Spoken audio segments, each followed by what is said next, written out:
Hi guys, welcome back to the Sweet Truth Podcast. I'm here with Nora Matz today.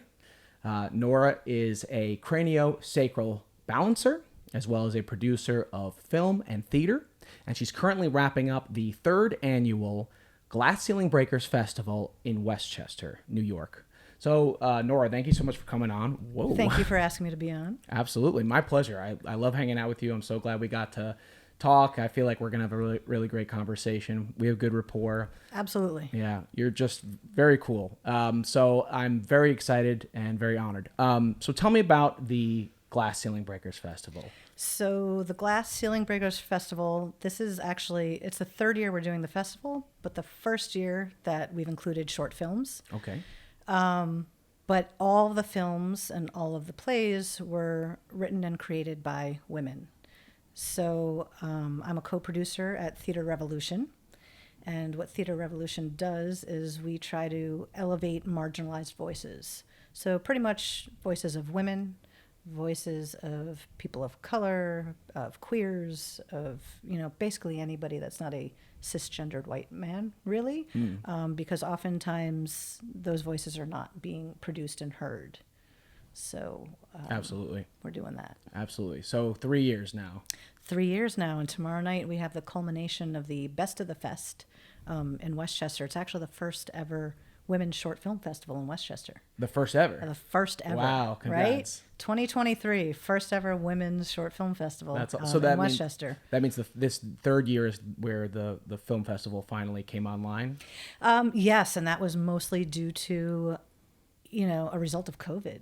Oh. A lot of people were starting to make short films because people weren't going to theater. We didn't have the option to be in person. Right. So we started getting into film and we realized, wow, we love film. And create, the whole art process of creating film. So we wanted to elevate those voices as well. It's a great medium to do that. Excellent. That's great. So do you find that that a lot of your entries are from Westchester alone or from all of the Hudson Valley, New York, out of So state? our film entries are from all over the world. That's fantastic. I mean, we have people from Iran, Iraq, Israel, and then, of course, all over the United States. But people from all over the world were submitting to our film festival, and the ones we included were definitely a nice, diverse group. Oh, that's awesome. Yeah. That's so great. Yeah, so we're trying to make it really diverse in terms of subject matter, so it's not all one note, so there's things about, relationships or, father-daughter relationships or things about racism or misogyny are kind of embedded in the films, but not an obvious hit you over the head with it. Right. It's just pretty much subject matter that we're used to seeing, but coming from the male eye, and now it's coming from the female eye and the female storytelling eye. That's fantastic. So it's a nice different perspective. Yeah, and I bet you are running into all sorts of really talented creators that are coming out of the woodwork right now. We are. Yeah. We are, and it's really a beautiful thing. Yeah. It's kind of like, why aren't these people, why is their work not being shown? And why is it not being produced and money being put into it? And basically, it's just that. It's still a very much male-dominated industry, the entertainment industry. We've come leaps and bounds, but there's still a very long way to go. So we want to be a part of, creating that change. Absolutely. I mean, we've been doing, we started with Me Too, and there's been stuff going on before that, but we're still in the infancy of all these changes. We really are. We really think, are. Like you said, we have made leaps and bounds, but then you compare that to decades of hard work that need to be done, to really change an industry, and we're still in those baby steps. So it's no wonder to me that these really talented women still aren't, being given the millions of dollars they deserve to make these awesome projects. But you are part of changing that, you and your partners. Absolutely. Yeah. Absolutely. So congratulations. That's awesome. Thank you. Yeah. Thank you. Shout out to Gabby Fox, my co-producer. She's really the big genius mind behind all this. I kind of just piggyback on her and help her out. Oh, that's sweet. Yeah. So, what was the impetus for this? What generated this idea? Where'd it come from? So, it started with theater, and we were, producing short play festivals, and we do a lot of theater in Westchester County and Putnam County, and pretty much a lot of the submissions that were coming in, and the other play festivals or plays that we would go to were written by men, and more specifically, a lot of them were written by white men, and a lot of theater was still only choosing those voices to produce, and not to invalidate like the great creative work that these men are doing. Of course not, yeah. I mean, they're fantastic, but we wanted to give other people an opportunity. So somebody who's a non-Caucasian, Right. you know, somebody who's non-male identified, you know. I mean, we also like to elevate the non-binary, transgender, genderqueer, you know, things like that along with BIPOC. But it's it's something that we found was really necessary because we were getting bored. We were just seeing the same perspective all the time, and there's only so many plays you can go to, and quite frankly, you don't, as a producer, you don't really make money off of these plays and off of these festivals. You do it as a labor of love, Sure. because who doesn't love live theater? Right. You know, and it's such a beautiful thing, and it's a great creative process. So, you know, a lot goes into it, a lot of heart, blood, sweat, and tears, and money, and you don't really get money back. So you're not doing it to make money. So we were kind of like, why are we not hearing these other voices? Why are we not seeing these other voices and these other stories and these other perspectives? And we said, well, let's do it. Right. So right. That's like the old, you know, I mean, it's like you got to do it yourself. You got to know? be the change. Yeah, you have to be the change. Exactly. Yeah. Exactly. No, and that's so clear. It is true. It is something that really does work. And then now suddenly you're 3 years into this awesome thing that you started. Mm-hmm. How was that first year for you getting started? Was that rough? Did that feel like, were there doubts? It was so exciting. There were zero doubts. Great. It was really exciting. We got all these people submitting. We got to go through and watch gosh knows how many films and read how many plays. And, you know, it's, I'm not a writer. Okay. So for me, even to see anything that's written, I'm like, wow, like somebody actually wrote this. Like that's, you know, that's impressive Yeah. just for someone, you know, whether it's good or not, to me is still like, wow, like you did this thing, you created this. But it's just been a great process, and working with Gabby we just click and balance each other out really well and balance each other's strengths out really well. And it's just been fun. We have a blast. It's stressful. It's hard. It's nerve-wracking, and it's fun. We have a blast. Yeah. So it's totally worth it. And then when you see the final product, you know, and everyone, the audiences are having these reactions to these live plays and these films, and you know, hear the audience, it makes it all worthwhile. Absolutely. I went to the Glass Ceiling Breakers Play Festival that my wife was in. And that entire experience was so much fun. I was blown away by the level of talent. Like you said, the writing talent that I was encountering. Of course, the actors were great, but it really was more about the plays, necessarily. And Right. I was like, who are these playwrights that? And your I've wife never was heard one of them. I know, exactly. I was so proud of her, but she was in, you know, within a group of other really talented women that I'm not sure if I've read their plays or not. I doubt I have. I'm not a fantastic reader of plays. I read books, but I don't read as many plays. Well, actually, we only produce original plays, so you probably would not have read any of them. Okay, even better, because now I'm just blown away because these women, I think some of them are professional, but a lot of them are unknowns, and it's kind of shocking when you realize how much talent is like right around the corner from where you live. You know, you expect everything to be in the cities, and there are some people around here who are creative geniuses. And Absolutely. Which is why we wanted to do this. It's not like, these female identifying people came out of nowhere all of a sudden. It's like, no, they've been here all along. It's just nobody's giving them a chance. Right. Because people, whatever reason, I won't even get into that. But so what we're trying to do is to just give them a chance, like elevate these voices, because quite frankly, they're fascinating and they're talented, and it's good entertainment. Oh yeah, very good. That audience was losing their minds laughing. Some of those plays, some of them very moving as well. I did cry during one. One tear was shed. Really? Yes. Which yeah. one? Do you during remember? the one where the woman, I believe, has passed. like she's like at the gates of heaven or something like that, and there's a soldier guarding the way, and I think it's like her son who died in war, and he's the one, she doesn't recognize him, but he's guarding the gates, and he's like, I can't let you pass here, ma'am. Oh man, that crushed me. It was a beautiful piece. Yeah, it really was. Well done. Yeah. Yeah.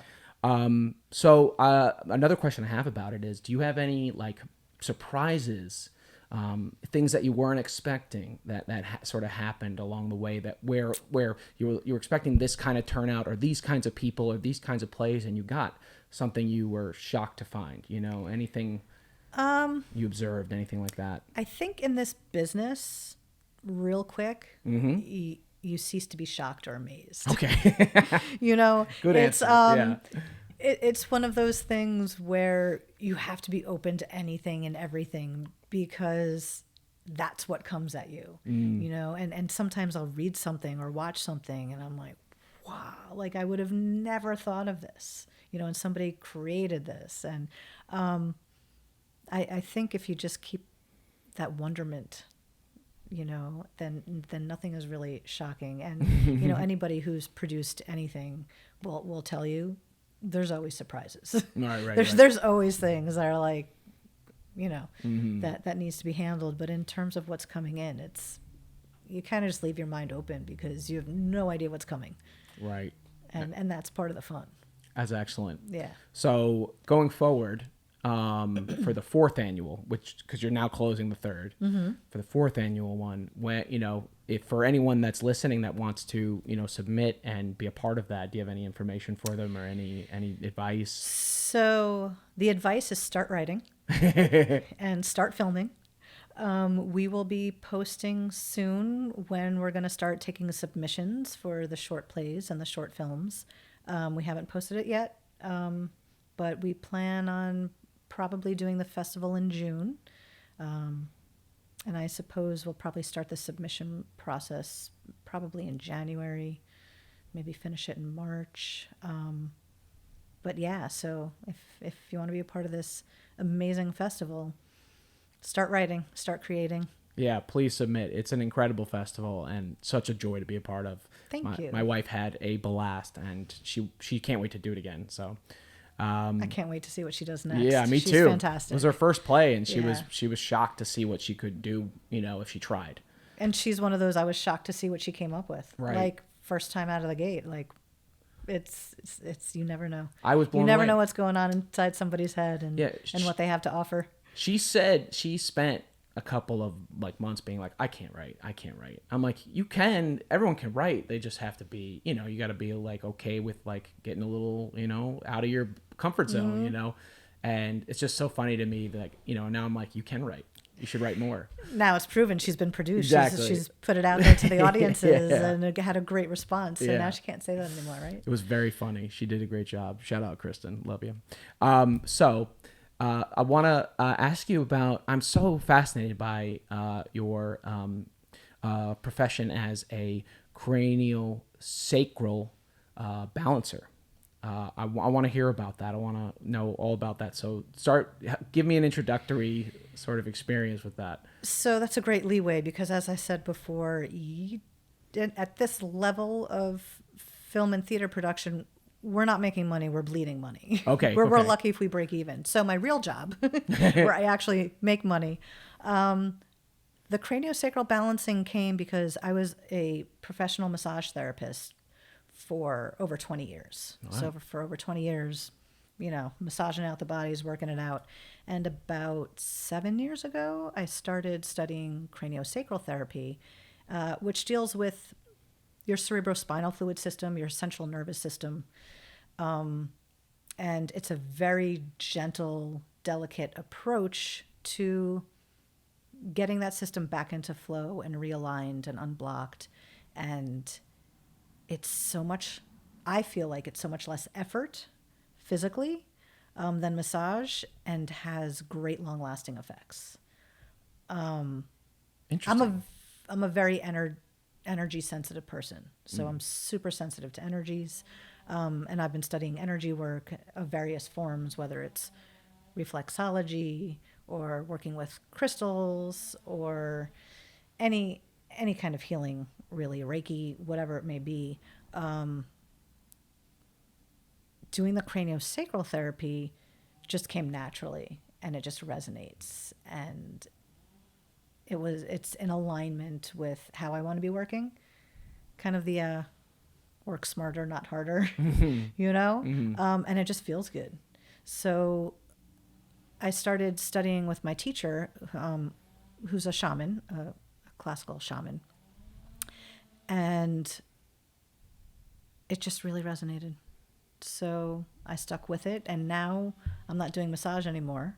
Once in a while, I'll do massage for a friend, or, when I'm working, doing craniosacral therapy, I listen to my guides and my intuition, and I feel what's going on. And if the person's body is like screaming for the massage, Please. Yeah. I'm going to I'm going to listen to that. I'm going to not be like, no, I don't do that anymore. Right. I do the massage. That's nice. But it's the results I've been getting and the feedback and response I've been getting from the craniosacral therapy and how I feel when I do it is just, it's a beautiful work. It's a beautiful work. So, what's a common ailment that you're like, oh, I know exactly what to do for this? Is there something that comes up a lot for people? So funny you should ask, but I work at the Daydream Collaborative Clinic in Beacon, where they do acupuncture, Reiki, sound healing, craniosacral therapy, various gamut, run workshops. Anyway, I find in working at the clinic, the number one thing that people come in with, anxiety, depression, and just being worn out. I mean, life is just, it's stressful. Life is hard. So people come in they just want to drop into their bodies. They want to relax. They want to be able to sleep. They want to be able to breathe, and they want to be able to not feel like this anxiety. So that's really one of the easiest things for me to help out with, because craniosacral therapy is so geared towards that. As soon as you put your hands on the person and start working, their whole system just drops in, drops down, relaxes, and the work begins, So you said you start laying on hands. What does that look like? What is that, how does that work? So, if you don't mind sharing. I don't mind sharing. Okay. It's a little, it's hard for me to explain in words, because I'm so used to, I'm a doer. I'm very kinetic. Absolutely. And I'm a visual person.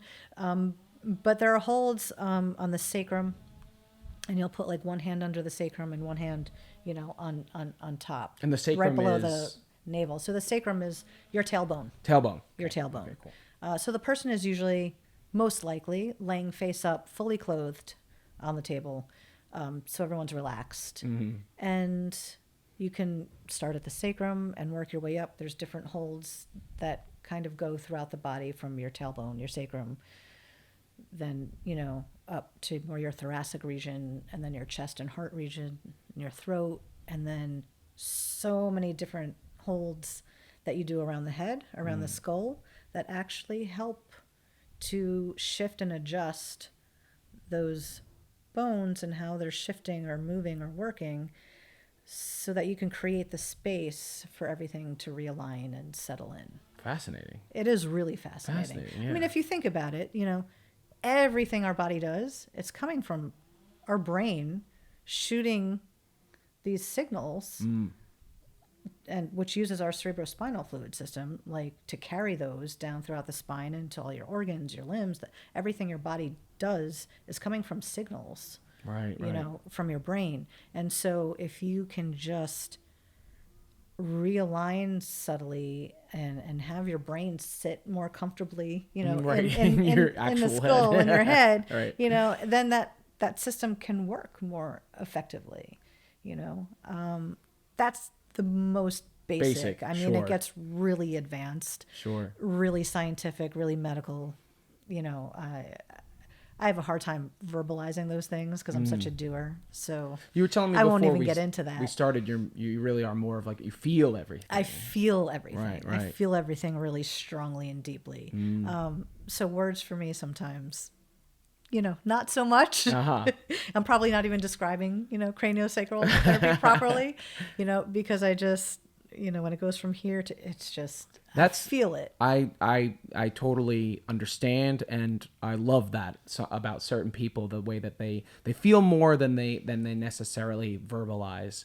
And I think that's very special, because honestly, that's like what we really are inside, is spiritual beings that we don't, it's not English. You know what I'm saying? Right. It's not, what's going on really inside is not grammar and verbiage and words. We're taking this beautiful mixture that's going on in here. We're trying to ham fist it into a dictionary, and we come up with some interesting words to get through it, but we're really kind of butchering it, We're butchering it. Yeah, I mean, yeah. sometimes once you put words to something, it ceases to exist how it actually is. Ceases to be right? amazing at that point. It can really be hampered by words. Yes. Absolutely. So I totally get that. And I respect that you're like, yeah, I feel it more, and I really have to, kind of dig to try to make sense of something that's much deeper. Right. So if someone's asked me words. how or why I'm doing something while I'm working, I'm like, that's because that's what I'm sensing. That's what I'm feeling, whether it's coming from the person and I'm just feeling that's what their system needs, or if it's coming from some guide or power higher than myself that's just giving me a message, or whatever it is.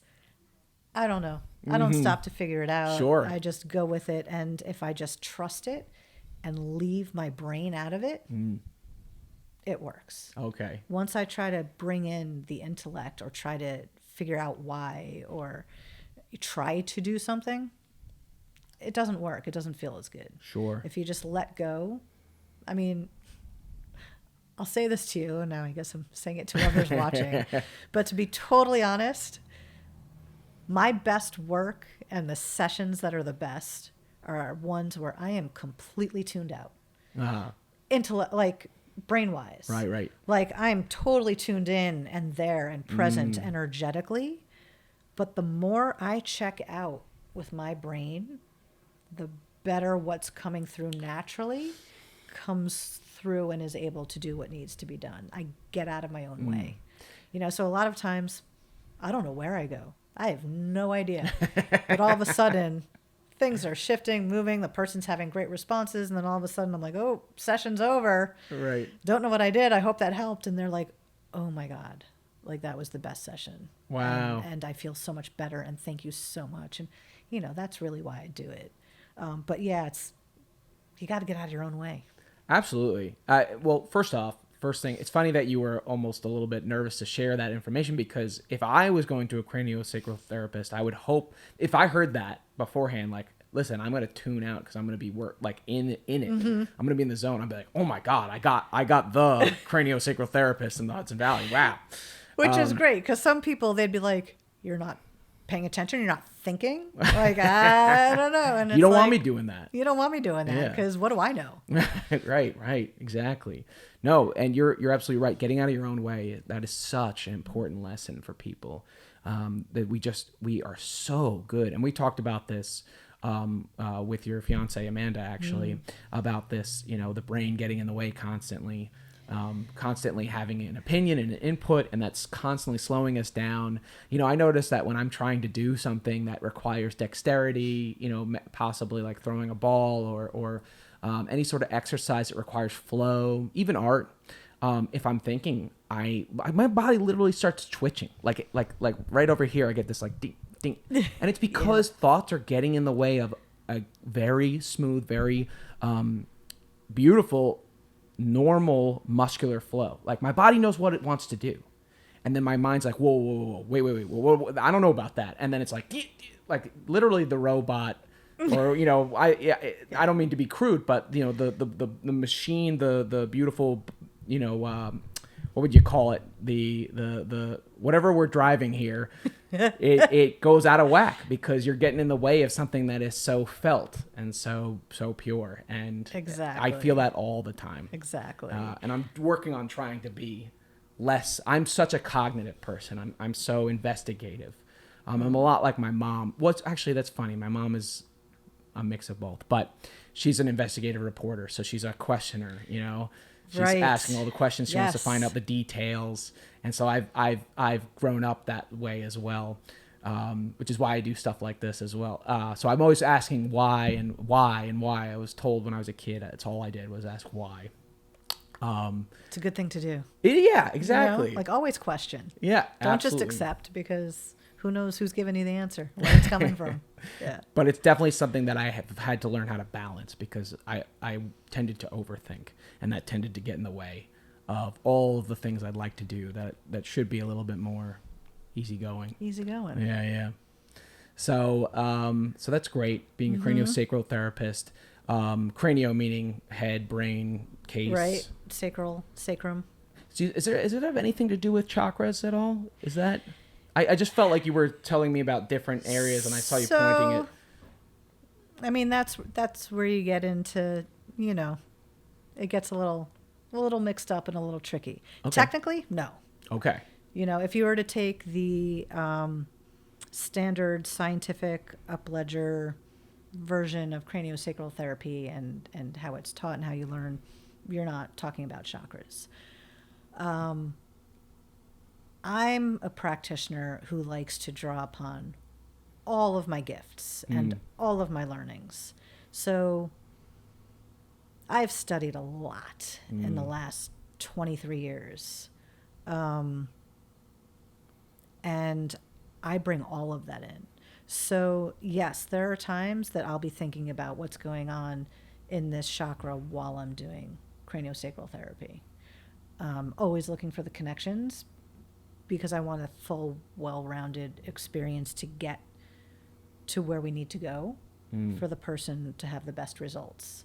So sometimes, once in a blue moon, if I'm not feeling something, I'll tap into one of my other resources. Just because I'm super energetically sensitive, I can, and, I intuitively,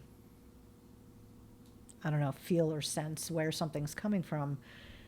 I'll go to that and I'll do that. And it just, then I will stop doing cranio and I will do whatever it is that I do, which is, I'm getting that I should hold this point and just hold both those points, because that's what I'm feeling like I need to do. And all of a sudden that connection is made within the person's system or body.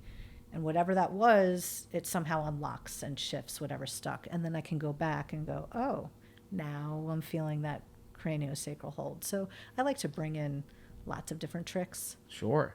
Yeah. I mean, it sounds to me like playing music almost.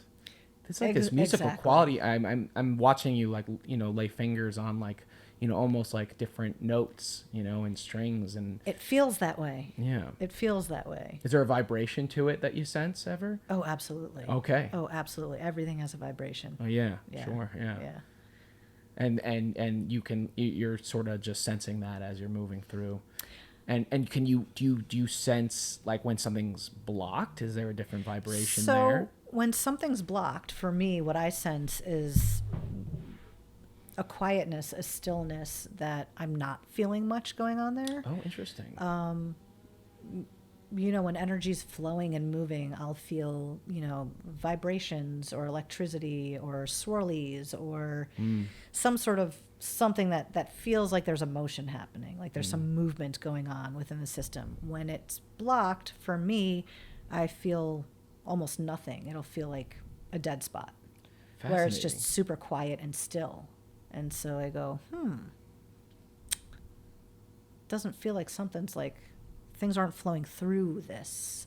It's very still. So I need to figure out how to get that unstuck and open that up. Wow. And I just, dip into my bag of resources and kind of figure out what's best for that individual person, because every client that's on your table, totally different. Oh yeah. I mean, some respond to one quality of touch, some respond to another, some don't respond to this thing, but they'll respond to that thing. So it's really just about the individual. And then if I really can't do it, I bust out the crystals. Okay, great. This is a great segue, actually, because I wanted to talk to you about the crystals, because I know that you love crystals. I love them too. I don't have the knowledge and technical respect for them that I'd like to have, but I'd love to learn more. So if you'd like to share, I'd like to learn about them a little bit. I would love to share. I don't know how much I can share that's not of my own personal feeling and experience. That's fine with me because you collect them, right? I do. And I collect them. I don't collect them just to have a collection. No, of course. So with the crystals, you know, they're sentient beings, these gemstones, these rocks, you know, they're living beings. You know, a rock's not just a rock sitting there. A gemstone's not, like, these things grow, and they might grow at such a slow pace that we're not seeing it. But anyone who's looked at crystals before and different gemstones can see that they're all different, and one that you've had for a while all of a sudden will have something different in it or be a different shape or color. And so, you know, Really? it's changing, it's evolving, it's changing. Wow. And a lot of them are millions of years old, so they hold a lot of information and a lot of history and a lot of knowledge, and so they can teach you. I mean, that's on top of which they have actual chemical properties, Right. you know. But you know, each crystal has its own energetic resonance. So, you know, you'll see crystal books that are like, hey, you know, rose quartz means this and has these qualities, and obsidian has these qualities, and smoky quartz this. And those books are a great starting off point for a generalization of what you can feel from a crystal. But what I've been taught, one of the best lessons from my teacher, Natalie Deeb, who's brilliant, by the way. Shout out to Natalie. You know, you got to just hold it and see what it does for you. Because what it does for me, if you go ahead and hold that same crystal, you might not feel that at all and feel something completely different. So one that grounds me and makes me feel grounded and centered might make you feel more, you know, light and airy, or, you know, so it's fascinating that way. It's Interesting. Yeah. So you are very empathetic. You're very much a feeler. So when you, do you have a crystal around your house, or is that a crystal on you right now? So this is a rose quartz crystal. I do have another rose quartz crystal cool. here. I'm wearing some howlite and some obsidian, and you know, I pick different ones each day for the properties that I feel like I need. And I don't even go into it intellectually. I just kind of, you know, go, which one feels right? Oh, this. And I'm like, oh, I guess that's what I need today. Interesting. You know, I kind of let them choose themselves. You know, but so if I hold this and I feel a certain something from the rose quartz, which in general is pure love and light.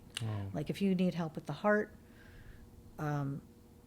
whether it's physical or emotional or spiritual, whether you want to just be pure love and light and, you know, take things more lightly and with love, you know, rose quartz is fantastic. But this particular one I chose because it resonates with me. You could hold this same one and be like, meh. But another rose quartz, you might be like, oh, this one feels amazing. This is making me feel things.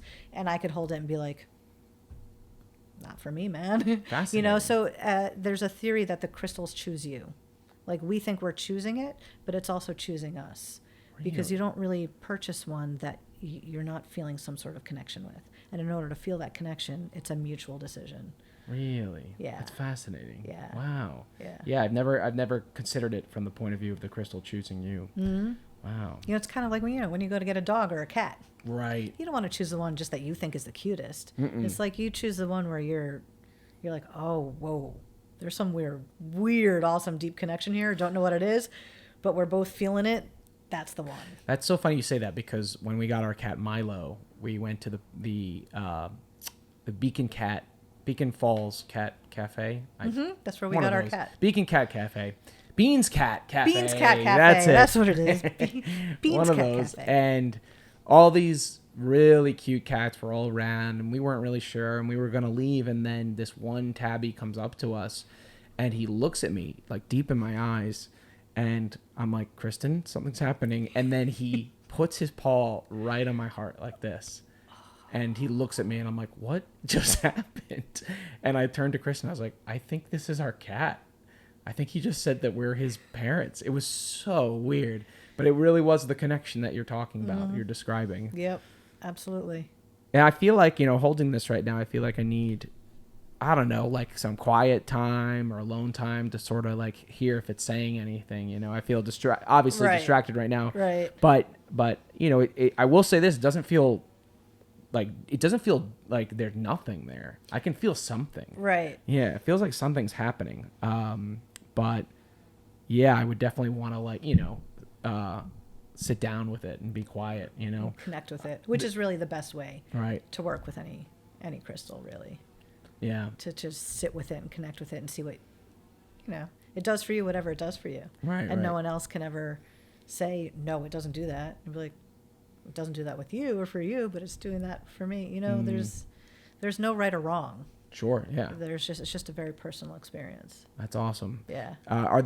Is there another kind of crystal that you deeply like carrying around or finding or anything like that? So my ultimate, rose quartz to me this is my most powerful stone. Okay. Personally. And it took me a long time to get here. This is new, like the past couple of years. But I feel from this just pure love and light. So as I'm walking through the world or as I'm working, like this to me just helps fuel the positive energy and the loving energy and the warmth, which is fantastic. But my other major crystal that I really connect with is smoky quartz. Okay. Smoky quartz, it's really good at absorbing energy. Whether it's a spiritual energy where I'm feeling sad, there's grief, there's anger, there's any kind of negative emotion that is a lot, and I want to get rid of some of that, smoky quartz will say, yes, give it to me and I will transform that into better energy, positive energy. Interesting. And it'll help alleviate some of that. It's also good for things like absorbing environmental factors that are not healthy for us, like EMFs. Okay. So sometimes people will keep a smoky quartz, near Wi-Fi router. a Wi-Fi router, Gotcha. or a computer, or something like that. The same with any of these dark stones. Obsidian, black tourmaline, shungite. They're all really good at absorbing EMFs, absorbing radon, absorbing any environmental factors that aren't the healthiest for us. It's great to have them in your home. To help out your health and your space. So there really seems to be like this link between the color, the way we understand, a black, wearing a black shirt in the sun, right? It's going to absorb all that light. Right. And it continues to apply, especially to the crystals, they are colors for a reason. Absolutely. So it's interesting to note that that those darker crystals are going to absorb more things from the environment for you, and that's why they're dark. Smoky quartz used to be a clear quartz. Interesting. But over time it is absorbing more in from the environment, and it becomes that smoky, and it'll keep evolving like that. That's fascinating. That is so cool. Yeah. Do all quartz do that? Continue to absorb, or is smoky quartz a specific? As far as I know, all quartz will do that. Wow. Yes. Fascinating. Yes. Wow. Yeah. Very cool.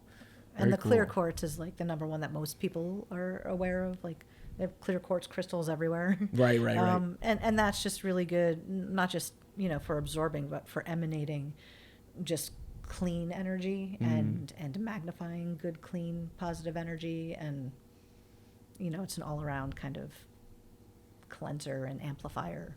Got it. Yeah. So if somebody wanted to get into crystals right now, what's the first thing you would tell them to do?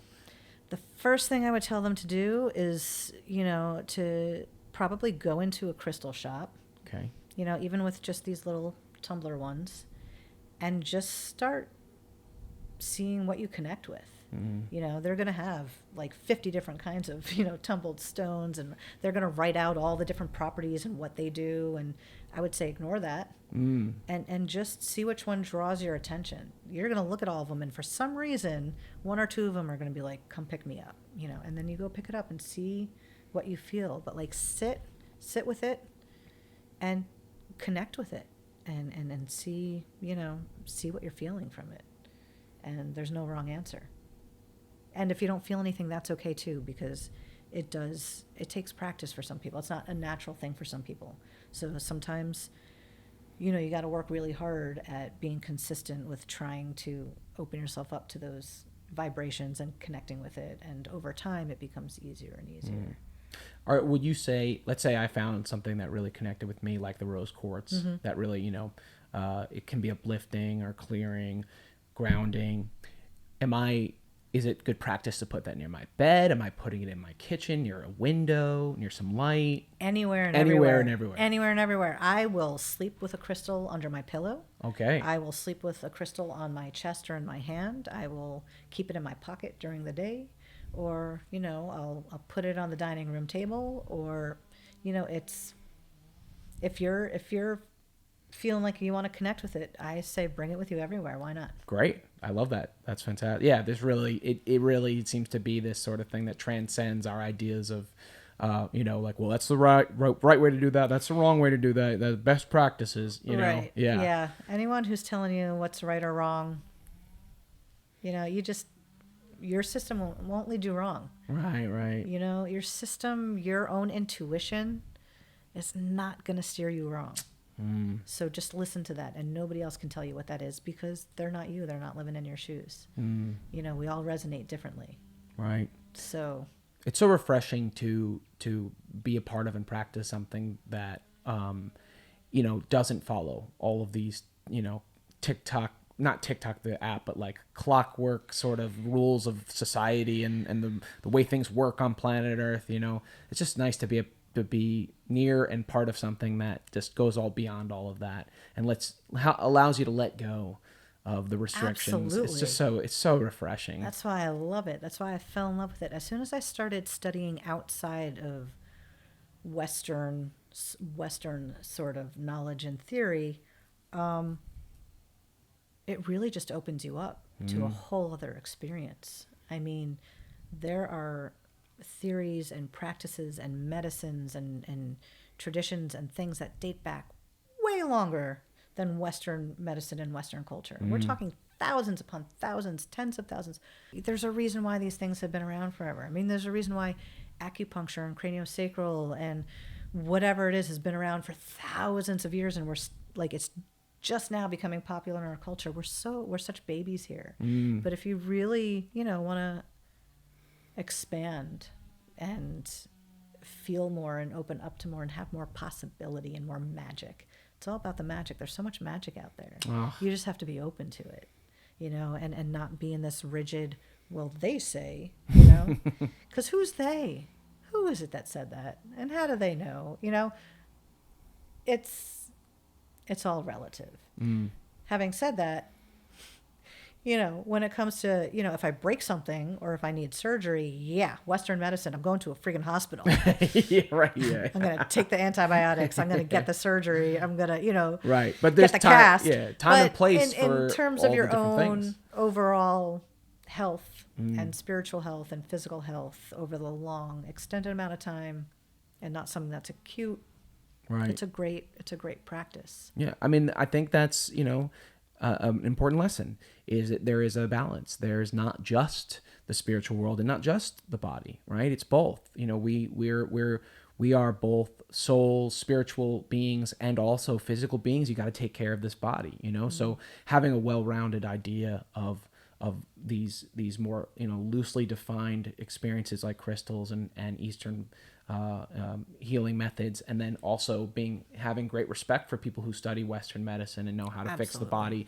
I think you can't go wrong being like, it's okay for both to happen. I always say do both. Anytime anyone comes to me and they're like, what should I do? I have this or that. This is going on, that's going on. I say, do it all. Because then you'll figure out what works for you. And oftentimes it's a combination of both. I always use a combination of both. I'm never just one or the other because, like you just said, there's a place for both. And I think they can come together really well. Like if I'm going to go on an antibiotic because I have an infection, I'm doing that. But then I'm also going to take maybe Chinese herbs and different maybe holistic remedies that will support my system so that the antibiotic is not going to destroy my system along with whatever infection's going on. Right. So it can be a great balance. That's excellent. Yeah. That's excellent. Well, I I think we've had an amazing discussion. I've had such a good time talking to you. As did I. Yeah, Thank you. Of course. This is great. Yeah, I'm really hoping you'll come back again for another episode with us. Anytime. Yeah. Anytime. Awesome. Absolutely. Awesome. So thank you again. And again, for anybody that wants to get involved in glass ceiling breakers, start writing and get ready to submit. Do you have a website for that? Or Theater Revolution. We are Theater Revolution. Theater Revolution. So it's theaterrevolution.org. .org. And that's theater with an R-E. Excellent. Excellent. Well, thank you again, Nora. Thanks, Michael. Absolutely. And thank you guys. And we'll see you in the next episode.